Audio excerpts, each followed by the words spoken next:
क्या होता है जब मंजिल पर पहुंचकर भी दरवाजे बंद मिले, जब अपॉइंटमेंट लेटर हाथ में हो लेकिन नौकरी नहीं? तो ये सवाल शायद हर उस उम्मीदवार से जुड़ा है जो सरकारी नौकरी की तैयारी में अपनी जिंदगी के कई साल लगा देता है। और आज हम एक ऐसे ही मामले की तह तक जाएंगे। ये मामला जुड़ा है दिल्ली विश्वविद्यालय की 2021 की नॉन टीचिंग भर्ती से। ये कहानी सिर्फ एक कानूनी लड़ाई की नहीं है, ये उन सैकड़ों उम्मीदवारों के सपनों, उनके सब्र और सिस्टम पर उनके भरोसे की है, जिसका इम्तिहान शायद आज तक जारी है। बिल्कुल, हम बात कर रहे हैं उन कैंडिडेट्स की जो लेबोरेटरी अटेंडेंट और लाइब्रेरी अटेंडेंट जैसे पदों के लिए चुने गए।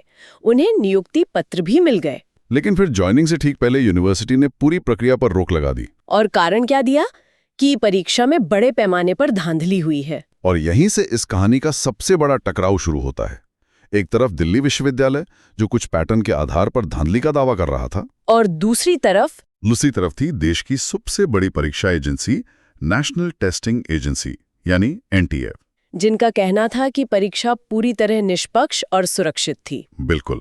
तो आज हम 30 मई 2025 को आए दिल्ली हाईकोर्ट के एक बहुत ही विस्तृत फैसले के जरिए इस पूरे मामले की परतें खोलेंगे, समझने की कोशिश करेंगे कि इस टकराव में सच्चाई क्या थी, अदालत ने किसके तर्कों को वजन दिया और इसका एक आम उम्मीदवार की जिंदगी पर क्या असर पड़ा। चलिए तो फिर शुरू से शुरू करते हैं। जी, ये सब शुरू कैसे हुआ? तो बात है फरवरी 2021 की। दिल्ली विश्वविद्यालय 51 अलग अलग नॉन टीचिंग पदों के लिए विज्ञापन निकालता है और परीक्षा कराने की जिम्मेदारी एनटीए को दी जाती है, जो कि एक स्टैंडर्ड प्रोसीजर है। जी, प्रक्रिया आगे बढ़ती है। एनटीए परीक्षा कराता है और करीब 2.5 साल बाद 4 जुलाई 2023 को रिजल्ट्स आते हैं। इसमें लेबोरेटरी अटेंडेंट के लिए 151 और लाइब्रेरी अटेंडेंट के लिए 108 उम्मीदवार चुन लिए जाते हैं। हाँ, यहाँ तक सब कुछ सामान्य था, जैसा किसी भी भर्ती में होता है। और फिर 18 अगस्त 2023 को वो दिन आता है जिसका हर उम्मीदवार को इंतजार होता है, अपॉइंटमेंट लेटर्स। बिल्कुल, विश्वविद्यालय इन सभी चुने हुए उम्मीदवारों को नियुक्ति पत्र भेज देता है। आप सोच सकती हैं कि उन घरों में कैसा जश्न का माहौल होगा, सालों की मेहनत सफल हो गई। लेकिन ये खुशी ज्यादा दिन नहीं टिकी। नहीं, महज एक हफ्ते की मेहमान थी। कहानी में असल मोड़ तब आया जब 25 और 29 अगस्त को विश्वविद्यालय ने अचानक 2 नोटिस जारी कर दिए। और उन नोटिस में क्या था? कहा गया कि सभी चयनित उम्मीदवारों की ज्वाइनिंग अगले आदेश तक रोकी जा रही है। कोई ठोस कारण नहीं, कोई सफाई नहीं, बस एक अनिश्चितकालीन रोक। मैं बस उन उम्मीदवारों के बारे में सोच रही हूँ। एक हफ्ते पहले हाथ में ज्वाइनिंग लेटर था, शायद पुरानी नौकरी छोड़ चुके थे, दूसरे शहरों से दिल्ली आने की तैयारी कर रहे थे, और अगले ही हफ्ते सब कुछ हवा में लटक गया। ये मानसिक रूप से कितना तोड़ने वाला होगा। तो यहीं से ये मामला कोर्ट पहुंचा होगा। सबसे बड़ा सवाल तो यही था कि आखिर विश्वविद्यालय ने ऐसा किया क्यों?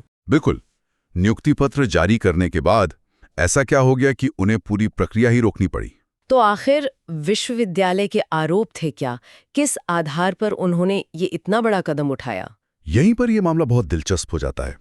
देखिए, यूनिवर्सिटी के अनुसार ये पूरा शक तब शुरू हुआ जब शुरुआती कुछ उम्मीदवार करीब 9 लेबोरेटरी अटेंडेंट ज्वाइन करने पहुंचे। अच्छा, वहां अधिकारियों ने उनसे एक अनौपचारिक बातचीत की। अनौपचारिक बातचीत? लेकिन भर्ती के विज्ञापन में तो चयन का आधार सिर्फ लिखित परीक्षा थी, कोई इंटरव्यू तो था ही नहीं। आपने बिल्कुल सही पकड़ा, और यही बात बाद में अदालत के फैसले का एक बड़ा आधार बनी। खैर, इस अनौपचारिक बातचीत में अधिकारियों को लगा कि इन उम्मीदवारों का ज्ञान उनके 90% से ज्यादा अंकों से मेल नहीं खाता। बस इसी आधार पर, एक सब्जेक्टिव एहसास पर। जी, इसी एक एहसास के आधार पर उन्होंने पूरी भर्ती पर सवाल खड़े कर दिए। ये तो बड़ा अजीब है। मतलब रेस जीतने के बाद धावक से पूछा जा रहा है कि तुम दौड़ने के लायक भी हो या नहीं। सही कहा। तो इस शक के बाद विश्वविद्यालय ने मामले की जांच के लिए 2 समितियां बना दी। इन समितियों की रिपोर्ट के आधार पर विश्वविद्यालय ने कोर्ट में 4 मुख्य आरोप रखे। क्या थे वो आरोप? पहला आरोप था सेंटर क्लस्टरिंग। सेंटर क्लस्टरिंग, इसका क्या मतलब है? इसका मतलब है कि मेरिट लिस्ट में जो टॉपर्स थे उनमें से ज्यादातर कुछ खास परीक्षा केंद्रों से ही थे। यूनिवर्सिटी को लगा कि ये एक पैटर्न है जो नकल की ओर इशारा करता है। एक मिनट, लेकिन क्या सेंटर क्लस्टरिंग अपने आप में धांधली का सबूत है? ऐसा भी तो हो सकता है कि किसी एक इलाके के कोचिंग सेंटर बेहतर तैयारी करा रहे हो। आपका सवाल बिल्कुल वाजिब है, लेकिन ये डीयू का पहला तर्क था। उनका दूसरा आरोप था अकादमिक प्रदर्शन में अंतर। वो क्या था? उन्होंने कहा कि कई उम्मीदवार जिनके 10वीं और 12वीं में सिर्फ 33% से 50% अंक थे, उन्होंने इस मुश्किल परीक्षा में 90% से ज्यादा अंक हासिल कर लिए, जो कि डाउटफुल है। ये तर्क भी मुझे थोड़ा कमजोर लग रहा है। कई बार छात्र स्कूल में अच्छा प्रदर्शन नहीं करते, पर बाद में प्रतियोगी परीक्षाओं के लिए जी जान लगा देते हैं। बिल्कुल, और ये एक स्थापित बात है, लेकिन विश्वविद्यालय के तर्कश में 2 और तीर थे जो उन्हें सबसे मजबूत लग रहे थे। तीसरा और सबसे बड़ा आरोप था असंभव स्कोर। अच्छा। उनका तर्क था कि जिस परीक्षा में नेगेटिव मार्किंग हो, उसमें 100 से ज्यादा उम्मीदवारों का 90% से ऊपर और 20 उम्मीदवारों का 95% से ऊपर स्कोर करना सांख्यिकीय रूप से लगभग नामुमकिन है। ये पॉइंट सुनने में थोड़ा वजनदार लगता है। और चौथा और आखिरी आरोप था उत्तरों में समानता। डीयू ने दावा किया कि उन्होंने कुछ संदिग्ध सेंटरों का डेटा का विश्लेषण किया और क्या पाया कि वहां के उम्मीदवारों के सही और गलत दोनों तरह के जवाबों में 80% से ज्यादा की समानता थी। उनके लिए ये नकल का सबसे पुख्ता संकेत था। तो कुल मिलाकर डीयू का पूरा केस इन्हीं 4 पैटर्न और शक पर आधारित था। मतलब कोई सीधा सबूत, कोई हार्ड प्रूफ नहीं था। कोई नहीं। तो ये थी दिल्ली विश्वविद्यालय की कहानी। अब आते हैं दूसरे पक्ष पर, एनटीए पर। उन्होंने इन आरोपों का क्या जवाब दिया? एनटीए ने विश्वविद्यालय के सभी आरोपों को न सिर्फ निराधार बताया, बल्कि उन्हें गलत धारणा पर आधारित भी कहा। एनटीए का पक्ष बहुत मजबूत और तकनीकी सबूतों पर टिका था। उन्होंने क्या सबूत दिए?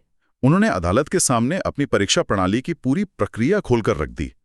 बताया कि उनके सुरक्षा प्रोटोकॉल कई परतों वाले और अभेद्य थे। जैसे कि? पहली बात, उम्मीदवारों को परीक्षा केंद्र और कंप्यूटर सिस्टम का आवंटन पूरी तरह से रैंडम था। मतलब कोई पहले से सेटिंग नहीं कर सकता। ठीक है, ये तो स्टैंडर्ड है। हाँ, लेकिन इसके आगे की प्रक्रिया देखिए।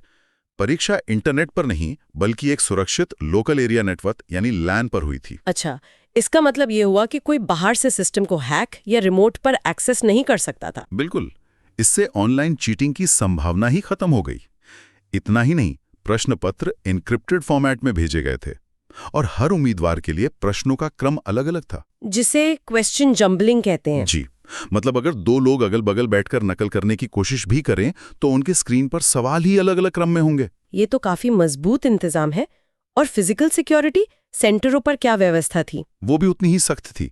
सभी केंद्रों पर सीसीटीवी, जैमर, बायोमेट्रिक पहचान और सख्त तलाशी। और सबसे महत्वपूर्ण बात, वो क्या?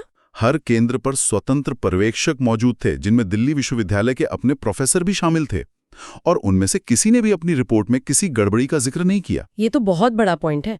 अगर डीयू के अपने पर्यवेक्षकों ने कुछ गलत नहीं देखा, तो बाद में ये शक कहां से पैदा हो गया? खैर, एनटीए ने डीयू के डेटा विश्लेषण, खासकर वो आंसर पैटर्न वाले आरोप का क्या जवाब दिया? यहीं पर एनटीए ने डीयू के केस की बुनियाद हिला दी। एनटीए ने कोर्ट में कहा कि डीयू का विश्लेषण अधूरा और पक्षपाती है।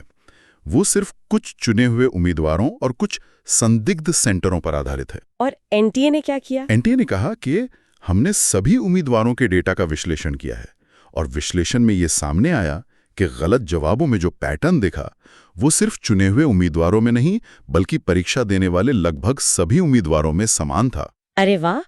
इसका मतलब तो ये हुआ कि वो पैटर्न नकल की वजह से नहीं था। बिल्कुल। शायद इसलिए था क्योंकि वो सवाल मुश्किल थे या उनके विकल्प कंफ्यूजिंग थे, जिन्हें ज्यादातर लोगों ने एक जैसा गलत समझा। इसने तो डीयू के कॉपिंग पैटर्न वाले पूरे तर्क को ही पलट दिया। हाँ, और एक और मजबूत सबूत था। एनटीए ने हर उम्मीदवार के ऑडिट लॉग्स पेश किए। उससे क्या साबित हुआ? ऑडिट लॉग से यह साबित हुआ कि जिन उम्मीदवारों के जवाब एक जैसे थे, उनके जवाब देने के समय में 40 मिनट से भी ज्यादा का अंतराल था। 40 मिनट का अंतराल? ये तो नकल वाले दावे की पूरी हवा निकाल देता है। बिल्कुल, ये नकल की संभावना को तार्किक रूप से ही खत्म कर देता है। तो अब हमारे सामने 2 तस्वीरें साफ थीं। एक तरफ डीयू, जो सिर्फ शक और अधूरे पैटर्न पर खड़ा था, दूसरी तरफ एनटीए, जो तकनीकी सबूतों के साथ खड़ा था। तो इन दोनों पक्षों को सुनने के बाद दिल्ली हाईकोर्ट ने मामले को कैसे देखा? अदालत का विश्लेषण क्या था? अदालत का विश्लेषण बहुत ही स्पष्ट था। कोर्ट ने सबसे पहले डीयू की उस अनौपचारिक बातचीत को सिरे से खारिज कर दिया। उसे पूरी तरह से अवैध और भर्ती नियमों के खिलाफ बताया। इस पर कोर्ट ने एक बहुत सटीक टिप्पणी भी की थी, है ना? जी, उन्होंने कहा कि ये ऐसा था जैसे रेस जीतने के बाद धावक से पूछा जाए कि क्या वो दौड़ने के लायक भी है या नहीं। बिल्कुल सही। इसके बाद कोर्ट ने यूनिवर्सिटी के रवैये के लिए एक बहुत ही सख्त शब्द का इस्तेमाल किया, रिवर्स इंजीनियरिंग। रिवर्स इंजीनियरिंग, इसका मतलब क्या हुआ आसान भाषा में? इसका मतलब है कि कोर्ट को लगा कि यूनिवर्सिटी ने पहले एक फैसला ले लिया, यानी ज्वाइनिंग रोकने का, और फिर उस फैसले को सही ठहराने के लिए समितियां बनाकर सबूत गढ़े। मतलब पहले लोगों की जिंदगियां रोक दी और फिर उसे सही साबित करने के लिए कारण ढूंढे गई। ये तो बहुत गंभीर बात है। बहुत गंभीर। और सबूतों के अभाव पर भी कोर्ट का रुख बिल्कुल साफ था। अदालत ने पाया कि यूनिवर्सिटी के सारे आरोप सिर्फ शक, अनुमानों और संभावनाओं पर टिके थे। धांधली का एक भी ठोस सबूत नहीं पेश कर पाए। एक भी नहीं। न कोई इलेक्ट्रॉनिक गैजेट, न किसी को नकल करते हुए पकड़ा, न पेपर लीक का कोई प्रमाण, कुछ भी नहीं। तो मतलब अदालत ये कह रही थी कि डीओ के पास सिर्फ शक था, कोई ठोस सबूत नहीं। जी। और यहीं पर कोर्ट ने कानून का एक बहुत महत्वपूर्ण सिद्धांत लागू किया। कौन सा?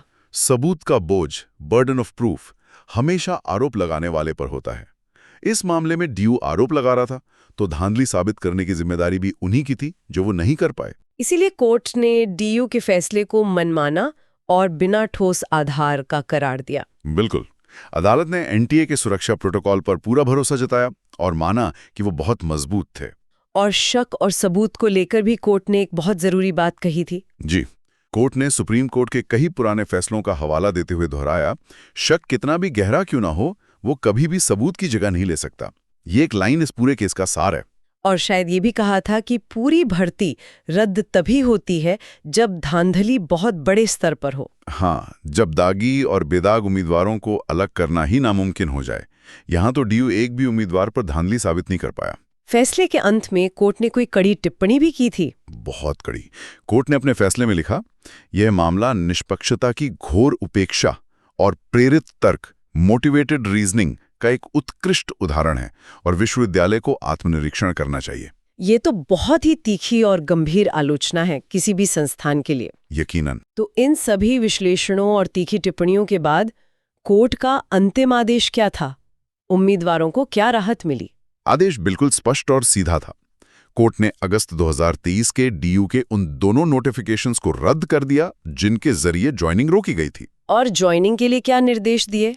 विश्वविद्यालय को निर्देश दिया गया कि वो बाकी प्रक्रिया पूरी करे और उम्मीदवारों को तत्काल नियुक्ति दे। तत्काल शब्द का इस्तेमाल बहुत मायने रखता है। आदेश में परिणामी लाभ यानी कॉन्सिक्वेंशियल बेनिफिट्स की भी बात थी। इसका क्या मतलब है? इसका मतलब है कि उम्मीदवारों को वो सभी लाभ दिए जाएंगे जो उन्हें समय पर यानी अगस्त 2023 में ज्वाइन करने पर मिलते, जैसे कि सीनियरिटी और वेतन वृद्धि। ये एक बहुत बड़ी राहत थी। बिल्कुल। कानूनी तौर पर उनकी नौकरी उसी पुरानी तारीख से मानी जाएगी। और उन पदों का क्या हुआ जहां प्रक्रिया पहले ही रोक दी गई थी, जैसे असिस्टेंट का पद? उनके लिए कोर्ट ने टियर 2 परीक्षा आयोजित करने का आदेश दिया। मतलब भर्ती प्रक्रिया को ठीक वहीं से आगे बढ़ाने का निर्देश दिया गया जहां उसे गैर कानूनी तरीके से रोका गया था। तो कुल मिला के ये उम्मीदवारों के लिए हर लिहाज से एक बहुत बड़ी और स्पष्ट जीत थी। जी। यहाँ ये स्पष्ट करना जरूरी है कि हम जो जानकारी अब साझा कर रहे हैं वो 30 मई 2025 के इस फैसले के बाद की स्थिति है और फैसले का हिस्सा नहीं है। हाँ, ये सिर्फ मामले को आज के संदर्भ में समझने के लिए है। तो आज की स्थिति क्या है? इस फैसले के खिलाफ दिल्ली विश्वविद्यालय ने दिल्ली हाई कोर्ट की ही एक डबल बेंच में अपील दायर की है, जिसे लेटर्स पेटेंट अपील या एलपीए कहते हैं, और वो अपील अभी लंबित है। इसका मतलब ये है कि कोर्ट से केस जीतने के बावजूद, हाथ में एक मजबूत फैसला होने के बावजूद, ये उम्मीदवार आज भी अपनी नियुक्ति का इंतजार कर रहे हैं। हाँ, जीत का जश्न अभी अधूरा है और यही हमारी न्याय प्रणाली की एक दुखद सच्चाई है। कानूनी जीत मिल जाना एक बात है और उस जीत का फल मिलना दूसरी। बिल्कुल। ये न्यायिक देरी एक आम इंसान के जीवन को मानसिक, सामाजिक और आर्थिक रूप से तोड़ कर रख देती है। ये सिर्फ एक नौकरी का सवाल नहीं है, ये उन सपनों, उस समय और उस भरोसे का सवाल है जो एक व्यक्ति सिस्टम में लगाता है। न्याय की राह वाकई लंबी और थका देने वाली हो सकती है, लेकिन ये कभी व्यर्थ नहीं जाती। इस लड़ाई ने हमें दिखाया कि कैसे एक अकेला उम्मीदवार जब अपने हक के लिए खड़ा होता है तो पूरे सिस्टम को आईना दिखा देता है। ये कहानी सिर्फ हार या जीत की नहीं है, ये धैर्य, विश्वास और उम्मीद की कहानी है। ये उन सभी युवाओं और उम्मीदवारों के लिए एक प्रेरणा है जो आज भी अपने अधिकारों के लिए कहीं ना कहीं लड़ रहे हैं। भले ही आज मंजिल थोड़ी दूर लग रही हो, लेकिन इस लड़ाई ने व्यवस्था में पारदर्शिता और जवाबदेही की एक ऐसी बहस छेड़ दी है जिसकी गूंज लंबे समय तक सुनाई देगी। हमारा अंतिम विचार बस इतना है, याद रखिए, सच परेशान हो सकता है लेकिन पराजित नहीं। कभी हार मत मानिए, क्योंकि आपकी लड़ाई सिर्फ आपकी नहीं, बल्कि आने वाली पीढ़ियों के लिए एक मिसाल है।